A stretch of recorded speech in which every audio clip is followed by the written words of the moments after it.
And this morning we are reminded again for the wonderful and the beautiful memory verse that we'll share, which will be part of our divine service this morning. Can we all read that memory verse together, please?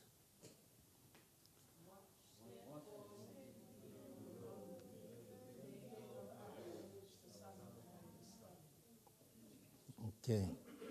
Very poor reading. Very poor reading. Can we read again? 2, 3.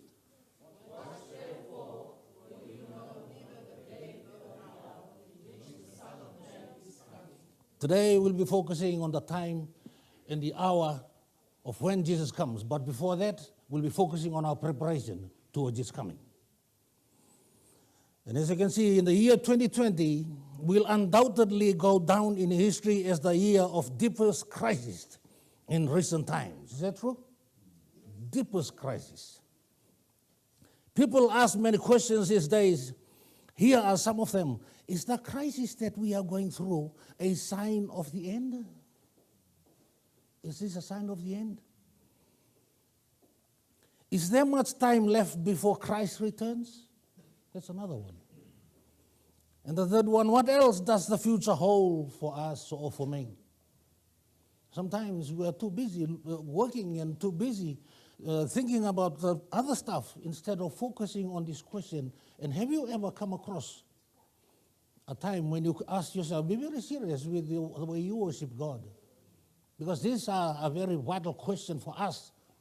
Sometimes we don't know the answer, but you have to ask yourself the question. To answer these questions, let us open the Bible to the Savior's last sermon, which we can find in the synoptic Gospels of Matthew, Mark, and Luke. This text here, you can only find this text on the three books, but not John. Okay, hear what the Bible, hear what the sermon says. But not John. The disciple John does not record this sermon, but he wrote the book of Revelation, which deals with this same subject. Of the three synoptic Gospels, the Gospel of Matthew presents the last sermon of Jesus in a complete form, if you can follow the wordings of the sermon. It dominates most of 2 chapters of Matthew 24 and 25.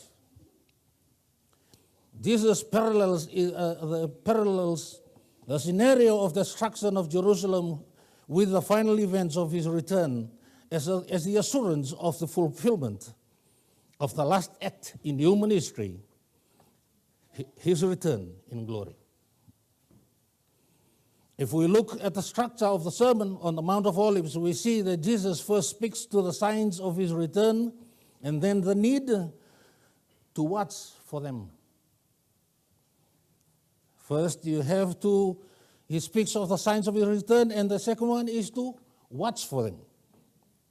But most of the sermon is devoted to the way we should wait and be ready for his return. Sometimes we can be waiting for his return, but we are not ready to meet him when he returns. This is obvious. By the way, he corrects the disciples' question. Tell us, when will these things be? And what will be the sign of your coming at the end of this age? In Matthew 24, verse 3, Jesus answered, take heed that no one deceives you. He wants to tell the disciples that the most important question is not when, but how they should be prepared.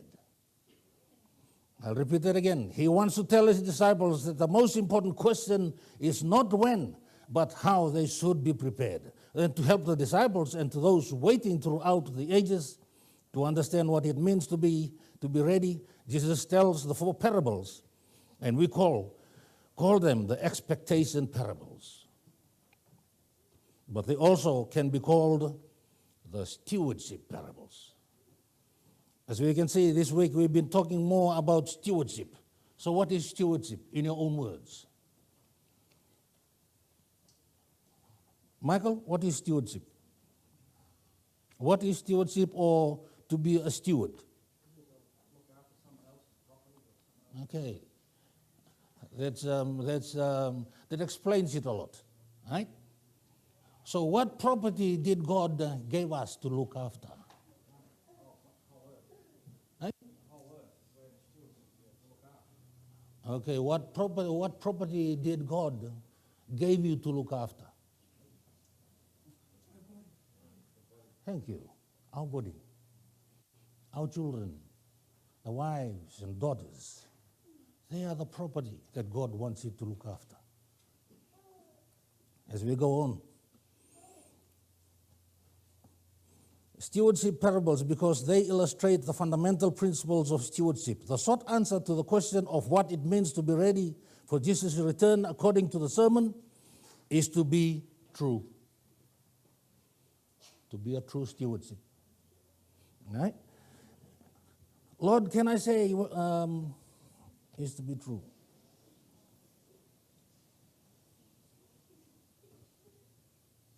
The short answer to the question of what it means to be ready for Jesus is, according to the sermon, is to be true stewardship, one to whom the Lord can say, well done, good and faithful servant.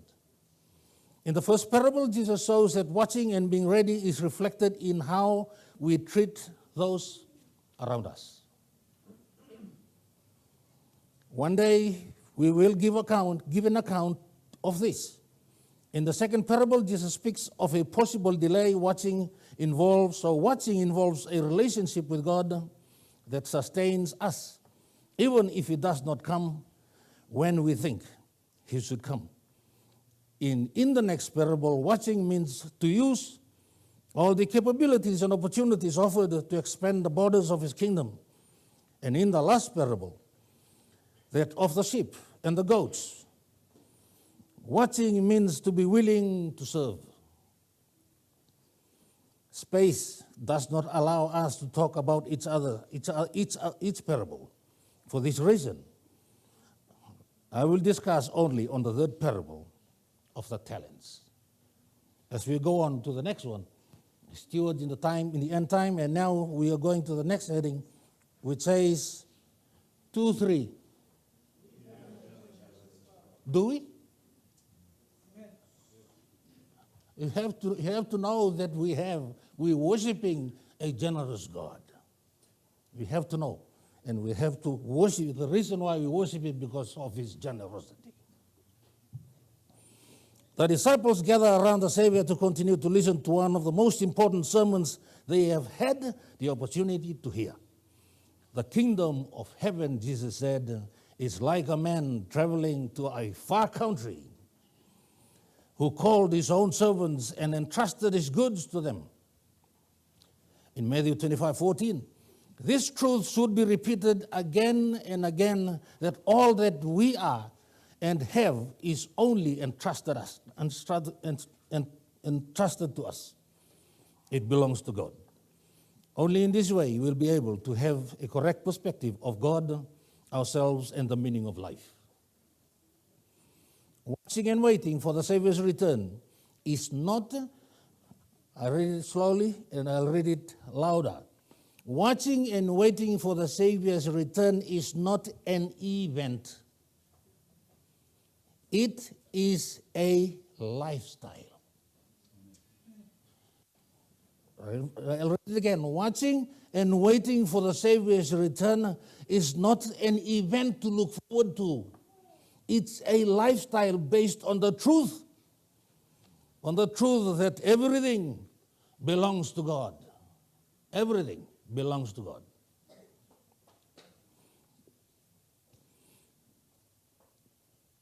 And must be used in harmony to His will.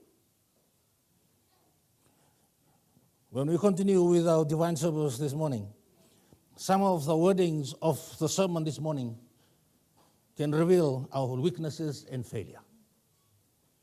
But we're worshiping a God that owns the day. And He's generous enough to pardon us from our failures and mistakes. So this is His day with us. 3 servants. As I say, the Apostle Paul question should always dominate our thinking. Let us remember the Apostle Paul on this sermon. This is what he said. What do you have that you did not receive? This text I shared with my workmates this week. What do you have that you don't receive? A day you're born, until a day you're standing. Everything that you have, you are given. O senga nyo, o gai sudu mai sa te ko busoli vi ko na ka. E soli mandanga vi ko na tang, na idemo. When you are born, you are provided with everything, you are given everything until now. If you say no, even the oxygen that you breathe is given for free. Why can't we worship this generous God who gave his all to us?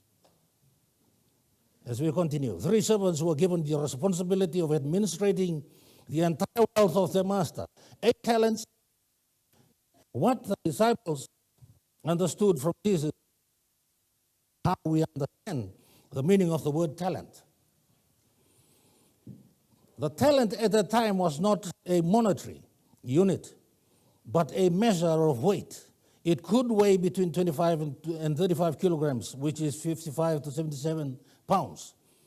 A silver talent was equivalent of 6,000 dinars, or 15 years of work. So 1 talent was worth a fabulous sum. From the talent in the parable came our word talent, which means the endowments or abilities that a person might have.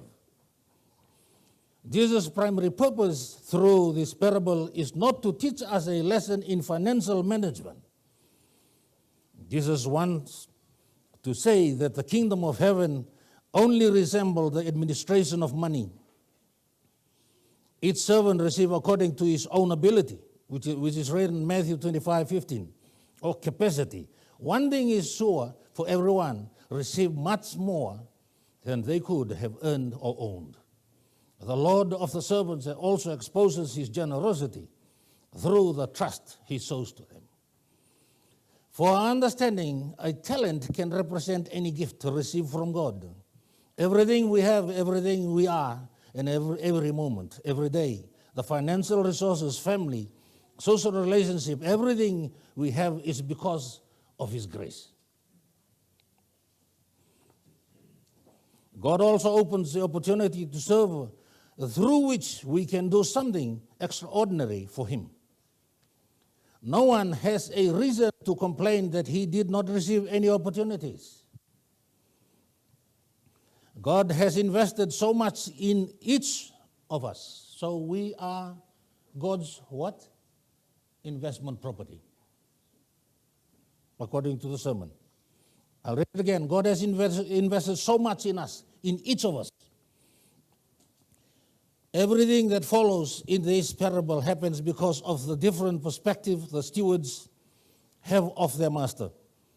Perhaps we should make a daily list, as David in Psalms 103, of God's blessing and praise him for who he is, a God full of generosity. And as we go to the next heading, what does the next heading say? 2, 3. Stewards in the end time. The next one, different attitude towards the master. Have you got it there? The first 2 stewards appreciate their master. How many stewards? 3. Huh? Someone. The first 2 stewards appreciate their master, and therefore they do not behave like servants. Right? Can you picture it now? So therefore they do not behave like servants, but as his true partners, they immediately invested everything they had received and thus increased its value. Every time we read this parable, our attention turns to the 3rd servant. Is that true? What happened to the 3rd servant? Fritz? He hid the treasure, he hid the talent. According to the children's story this morning.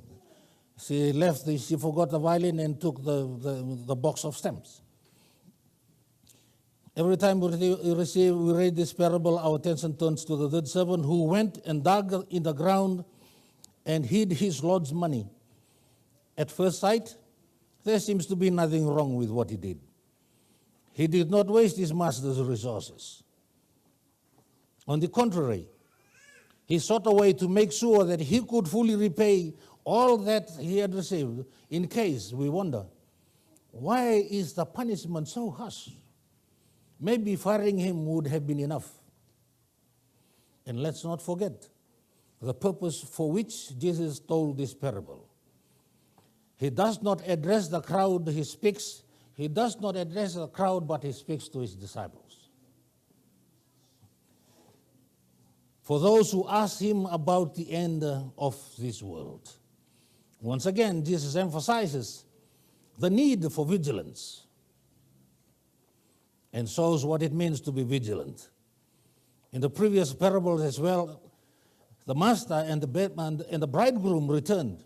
Here the same thing appears again. Jesus mentions that there will be a delay when he used the expression, after a long time, the master returned. The certainty of return is accentuated again. We do not know when he will come, but we know that he will return. Okay? We do not know when he's going to come, but we know for sure that he will come. And when he returns, he will do the one thing. He will settle the accounts. On verse 19, of what we have done with what has been entrusted to us. Such a generous God has every right to do so. However, why does he settle the accounts? He gave the unused talents to the one who had 10 talents. God has only one expectation from us. I'll repeat this again. God has only one expectation from us, to grow in his likeness. For us to grow in his likeness. And become generous with what has been entrusted to us. Okay? The spirit of generosity. We are either generous as God is or stingy. And see him as a stingy as well. These are the words of the unfaithful servant. Lord, listen to his words and how he words it. Lord, I knew you. I knew you. I knew you to be a hard man, reaping where you have not sown, and gathering where you have not scattered the seed. And I was afraid. And listen to the wording of the next line. If we do not have a correct perspective of God, I'll repeat that again. If we do not have the correct perspective of God, we will not wait for him to return, and our life will be dominated by fear. Wrong perspective. Fear has a paralyzing effect, negatively affecting the experience of vigilance and waiting. And yet, why such a harsh punishment? Jesus is not talking about money here, but about his kingdom. And he did everything to make his kingdom a reality, to expand it and to embrace as many souls as possible. This is the role of the church. Okay, this is the role of the church. You listen to your role. This is your role. The church has to do everything to make God's kingdom a reality. That's the role of the church. For it was, or it is the role of God to his church. The responsibility of each of us. For this reason, his precious blood was shed on the cross. For that reason. And to be careless with such a calling means to be a wicked and lazy servant. The church is not just a place to feel good. We're getting we're going on to tidal waves now. As you can listen, the church is not a place in which to feel good or to bury the talents you receive. Not putting to work what we have received through the enormous cost of the sacrifice at Calvary is wickedness and rebellion against God. When I was reading this, I remember I got some talents, but it's been hidden. It just shook me up a bit, so I'm glad that we are worshiping a God that knows each and every inside out of us.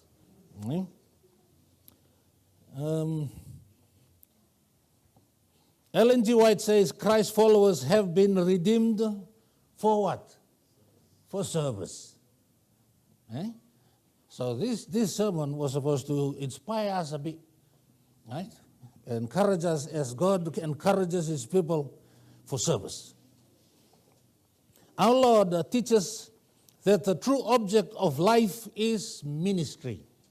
True object of life is ministry. These parables remind us that no matter how rich or modest the received talents are, they are all important to God's plans. All important to God's plans. The parable of the talent shows that the most important thing is not how much we have received, the reward is the same for everyone. How special this God is, Doesn't matter. He says again, as I'll read again, how much we have received, because the reward is the same for everyone. But what we do with what we have. What we do with what we have. Okay, now we'll be going to the last topic. Can we read the last topic? Okay, so when I talk about stewards in the end time, it's you in the end time. It's us in the end time. Is the crisis gripped the world in the year 2020 a sign of the end? Is it? Okay.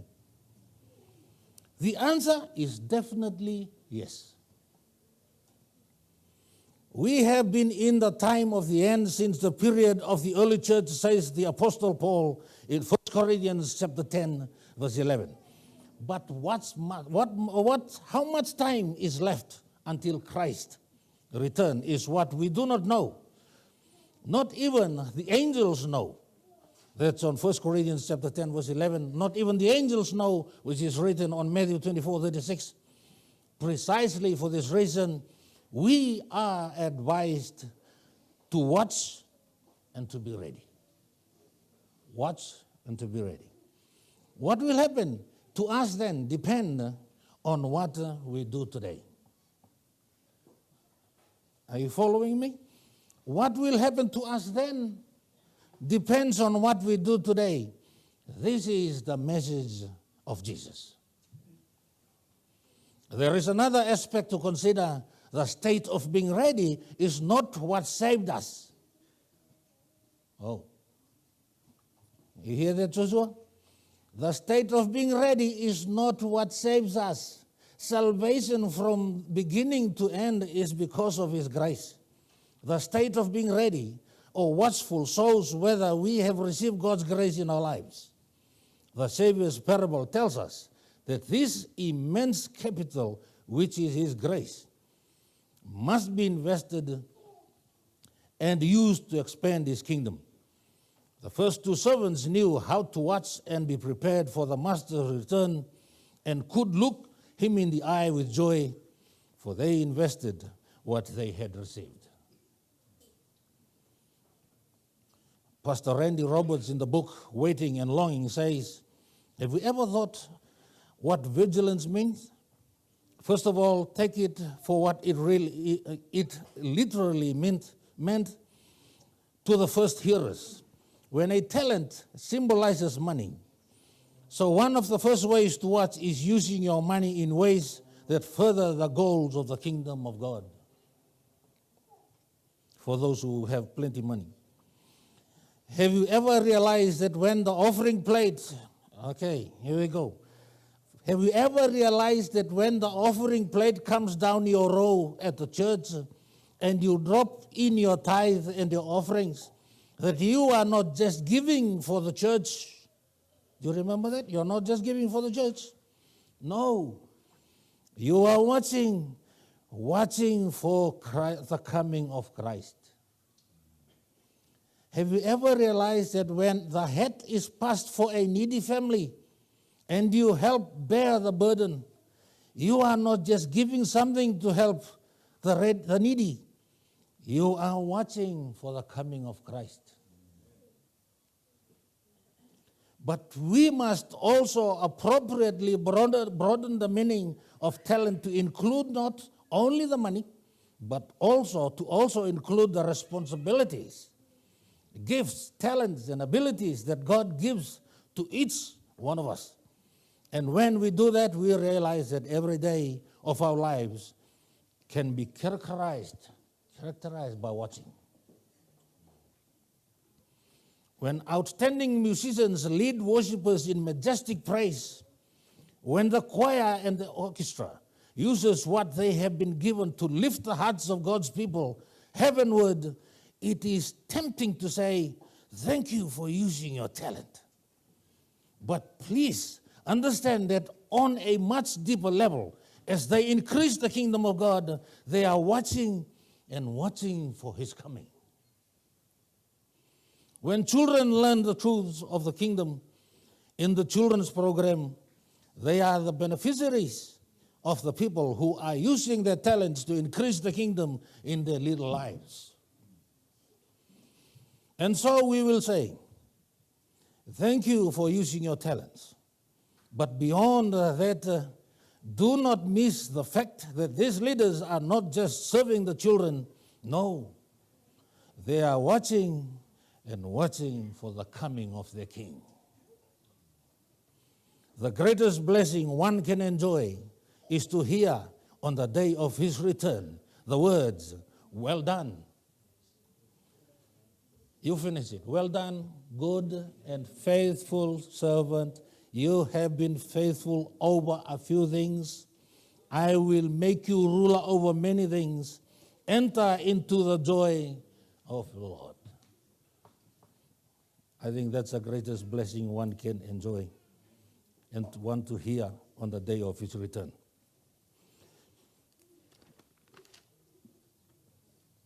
And remember, by God's grace, strive not to be, I'll go easy on this one. Remember, by God's grace, strive not to be a successful servant, but rather a good and faithful servant. Not to be successful, but to be faithful.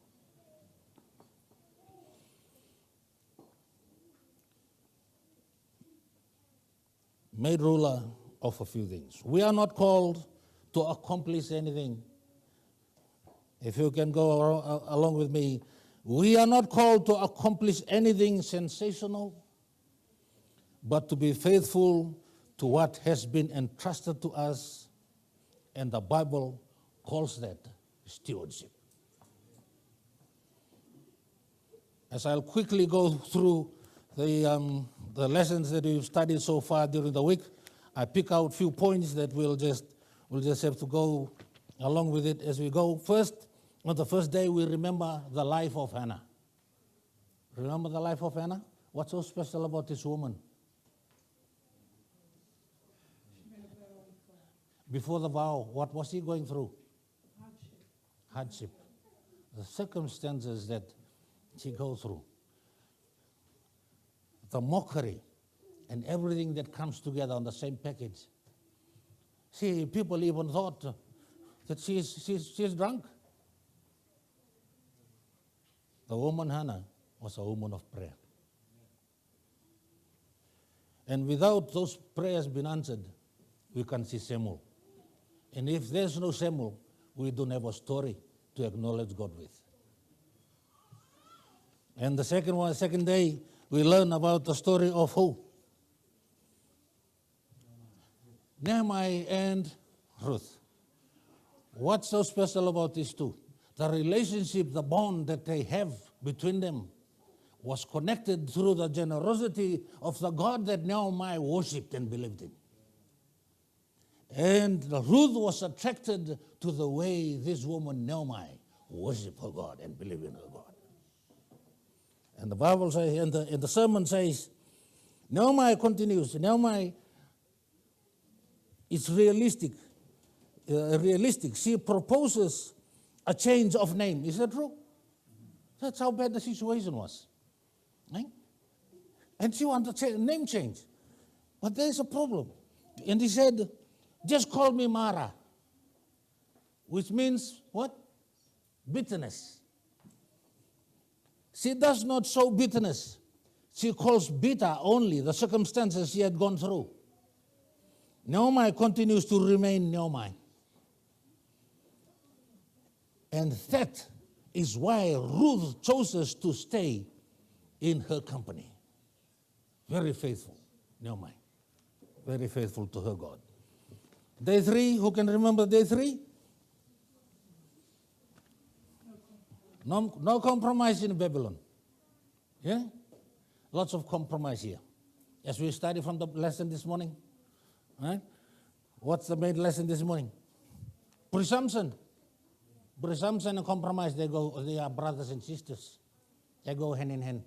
Okay, listen to this. Sometimes people around us are not so interested in our beliefs, but they cannot overlook our lifestyle. Our lifestyle is different. The words we use, the words we say, how our body posture and language speaks volume about the God we worship, the God of generosity. Most discussions regarding the Bible and religion are motivated by seeing us living a different lifestyle. We learn from Daniel, do we? We did learn from Daniel during the week because he was a steward too. The religion is not limited to the theoretical and abstract. It goes deeper to the practical level of daily life. So religion has to do with the way we take care of our bodies as well. And as he sums up on the other side, let us not forget a lifestyle in harmony with the principle of the Bible is the best testimony. Best testimony. Not a testimony, but a best testimony. And for such a life, we need the grace of God. That means putting God first in our lives. Today's world needs people who can say no to compromise, just like Daniel and his friends did. What's on the fourth day? Who can remember? This is just a revision before we conclude. What was on the fourth day? Something happened in Samaria. Or no one turned up on the fourth day.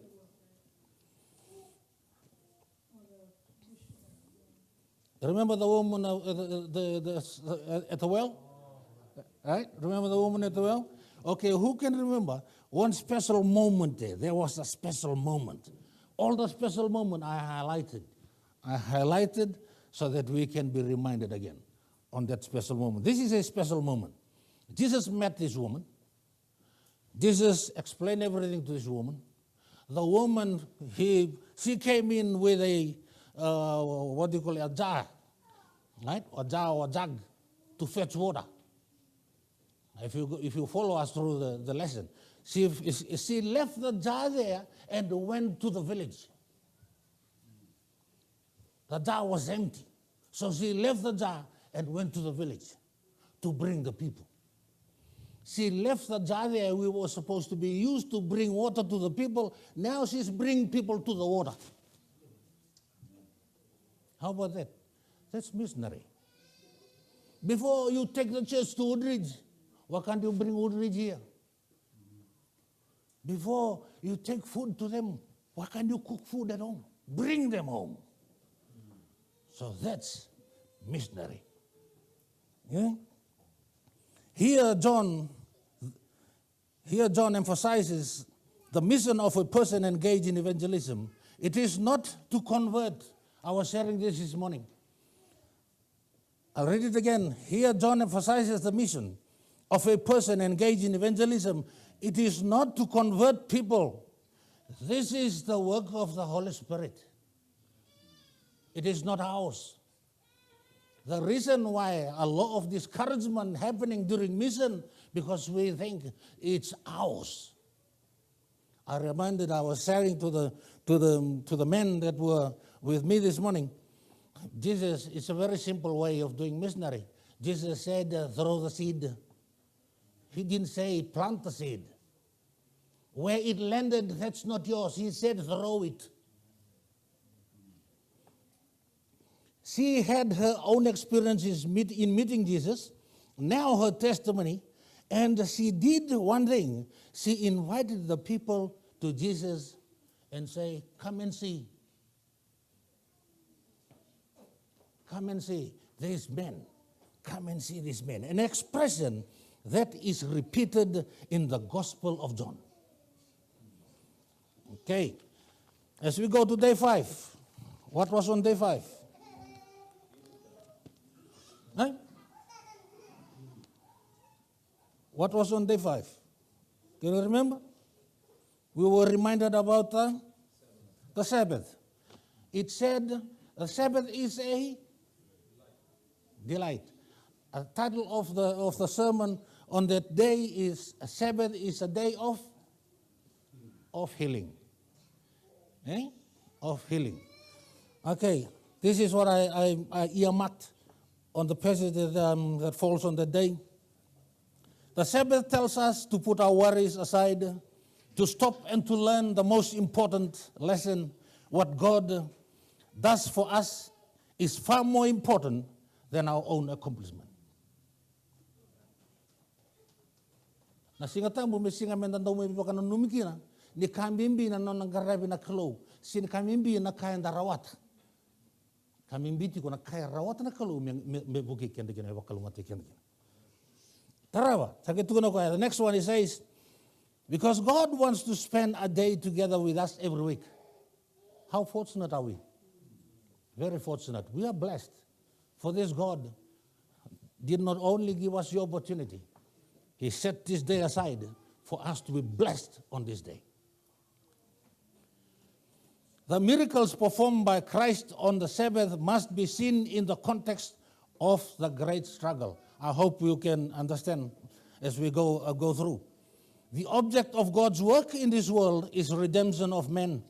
Therefore, that which is necessary to be done on the Sabbath in the accomplishment of this work is in accord with the Sabbath law. And before falling into sin, God rested with the man and woman. But in the condition of sin and suffering, I highlighted, and I highlight this one again, but in the condition of sin and suffering, God works on the Sabbath. The Gospel shows how the tension between religious leaders and Jesus is growing because of his Sabbath ministry. Okay? What's the last word? Because Sabbath was his ministry. Okay? Sabbath, the salvation. On the Sabbath, the salvation of humans, which was a work of the Father, was the priority of Jesus. What was on the 6th? What's the heading on the sixth day? Back to Bethel. I'll read us just one of the Ellen White's writing.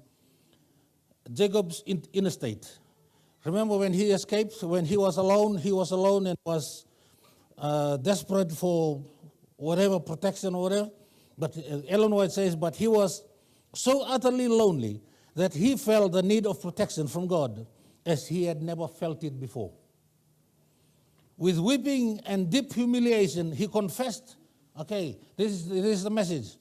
With weeping and deep humiliation, he confesses his sin and entreated for some evidence that he was not utterly forsaken. This is the message that I highlighted from there. After God speaks to him, we see a different Jacob. I hope that today, after God has revised us with this, you'll be a different person when you go home after Sabbath. And on the day 7, what does day 7 say? What do we learn from day 7? The gift of love. I highlighted one of these, and he said, the standard of giving gifts is different from that of tithing. The standard of giving gifts is different from the gift from that of tithing. Tithe is a duty. I'll repeat this again. Tithe is a duty. And duties in the Bible are expressed in specific terms and to be clear to everyone. That is why the tithe is 10% of all our income. But offering are not limited to an exact mathematical number. Offerings are determined by our gratitude and love. Mary's extraordinary gift is an expression of her love and appreciation for God. When we get baptized and we join the Church of God, tithing is a duty. Most of us neglected that. Just imagine, heaven, the God that we believe in, the God that we worship, he gave a special tithe. That's why we are tithing. He gave his son, the only son, on the cross. And in so appreciation, we give our tithes and offering. Sometimes we can be commemorating his death and his resurrection, his life, and to help his people to know God better. And it said, as I conclude,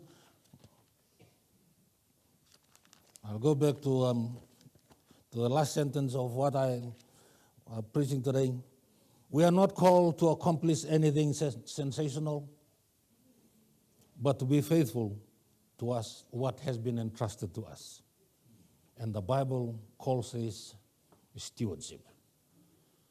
May the Heavenly Father richly bless us with the sermon that was said today.